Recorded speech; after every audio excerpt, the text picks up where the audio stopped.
আবারও বন্যদাতাল হাতির তাণ্ডব। তেলিয়ামুড়াতে প্রতিনিয়তই বন্যদাতাল হাতির তাণ্ডবের ঘটনা কিন্তু নতুন নয়। আবারও একই এলাকাতে দেখা গেছে হাতির সমস্যা। ইতিমধ্যেই হাতির আক্রমণে একাধিক প্রাণহানির ঘটনা পর্যন্ত সংঘটিত হয়েছে। এর পাশাপাশি প্রতিনিয়ত সাধারণ মানুষের বাড়িঘর এবং কৃষি জমিতে হাতির আক্রমণের ঘটনা ঘটে যায়। যদিও বারবার প্রশাসনের তরফ থেকে দাবি করা হয় যে প্রয়োজনীয় ব্যবস্থা গ্রহণ করা হবে, তবে হাতি আক্রান্ত এলাকায় সাধারণ মানুষের বক্তব্য হচ্ছে যে হাতির সমস্যা নিরসনে প্রশাসন যদি সঠিক ভূমিকা পালন করত তবে এই ধরনের ঘটনা ঘটতো না। এদিকে আজ ভোর আনুমানিক 3টে নাগাদ উত্তর কৃষ্ণপুর এলাকাতে হাতির আক্রমণ সংঘটিত হয়।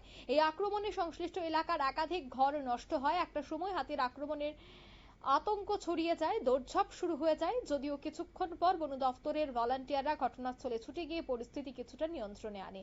সাধারণ মানুষের বক্তব্য হচ্ছে বারবার ক্ষতিপূরণের নামে তাদের সাথে অনেকটাই মশকরা করা হচ্ছে। এই অবস্থায় দাঁড়িয়ে তাদের একটাই দাবি, ক্ষতিপূরণের প্রয়োজন নেই, শুধুমাত্র সরকারি উদ্যোগ গ্রহণ করে লোকালয় থেকে দূরে যেন হাতিগুলিকে নিয়ে রাখা হয়। ঠিক এই ব্যবস্থাতেই কিন্তু আজ তারা সরব হয় এবং এটাই দেখা যাচ্ছে যে প্রতিনিয়ত হাতির আক্রমণে তারা দিন রাত কিন্তু আতঙ্কের মধ্য দিয়ে দিন যাপন করছেন। কি বলছেন ক্ষতিগ্রস্তরা, শোনাচ্ছি। কালকে না আজকে ভোরের দিকে তো আজকে ভোরের দিকে প্রায় 3 ঘন্টা বাজে তখন ওইদিকে ঢুকছে, ঢুকে সে এদিকে কিছু সামনে কিছু বাড়ি ঘর আছে ওইদিকে ভাঙচুর করছে, কিছু ভাঙচুর করে ওইদিকে ঢুকিয়া তারপরে ওই দিন এদিকে এসে এদিকে এসে ওই দিন পাড়া তো এদিকে এসে ওই দিন এদিকে কি অবস্থা করছে না রান্নাঘর কিছু ভাঙচুর করছে আর এমনি বড় বড় কিছু মানে ক্ষয়ক্ষতি হয়েছে। দেখেন অবস্থা কিরকম হয়েছে।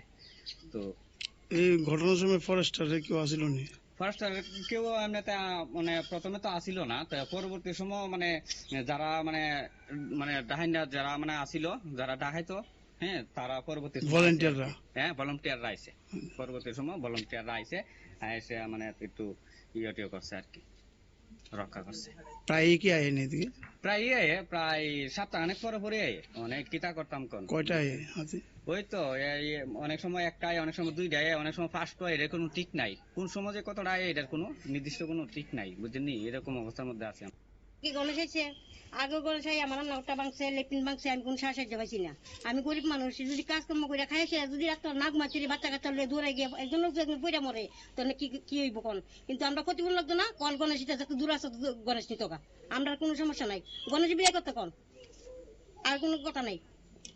আমরা সারাদিন পরিশ্রম করে সেটা মাটি কাজ করি, লাকড়ি বেশি বেঁচে শান্তিতে নাক মাতারি বাচ্চা কাচ্চা যদি নাক মাতারি তাহলে তো কোনো করার নাই আমার। কিন্তু গণেশ দূরে পাঠান, আমরা ক্ষতিপূরণ লাগতো না।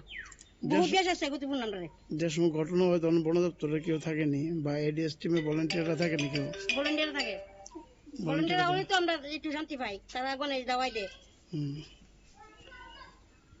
তখন চাইতেছেন কি আপনারা? আমরা চাইতেছি গণেশ দূরে পাঠাক, আমরা ক্ষতিপূরণ লাগতো না। সেটা বহুত দেশ আছে ক্ষতিপূরণ। আপনারা শুনলেন এলাকাবাসীদের বক্তব্য। তারা এবার বলছেন যে ক্ষতিপূরণের কোনো দরকার নেই, কিন্তু যে সমস্ত হাতির এখানে তাণ্ডব চালাচ্ছে আর যাতে প্রতিনিয়ত তারা ক্ষতির সম্মুখীন হচ্ছেন, সেই হাতিকে যেন এখান থেকে সরিয়ে দেওয়া হয়। কারণ দিন রাত তাদের আতঙ্কের মধ্যে কাটাতে হচ্ছে। কখন এই বনদাতাল হাতি এসে আক্রমণ সংগঠিত করে, কখন এসে বাড়িঘর ভেঙে দেয়, কৃষি কাজ বা কৃষি ক্ষেত নষ্ট করে দেয়। তাই এই বিষয়ে যেন বন দপ্তর পদক্ষেপ গ্রহণ করে সেই দাবি জানাচ্ছেন ক্ষতিগ্রস্ত পরিবাররা। নিয়ে নিচ্ছে ছোট্ট একটি বিজ্ঞাপন বিরতি, সঙ্গে থাকুন।